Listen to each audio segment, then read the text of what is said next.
I have this Maruti kitchen press, and when I made chaklis, it was really smooth and easy, and it has a lot of options.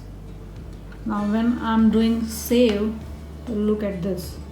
It has 1, 2, 3, 4 options, and this is for gatia. I'm going to pick this option.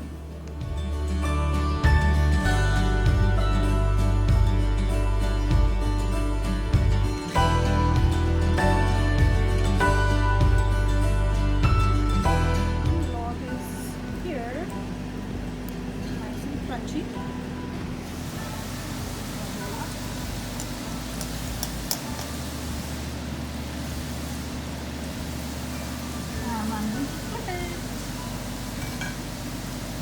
Here you go. The Shev is ready.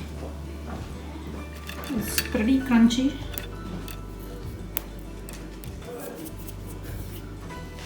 You will definitely love this as Diwali snack. Happy Diwali and try this recipe. Thank you.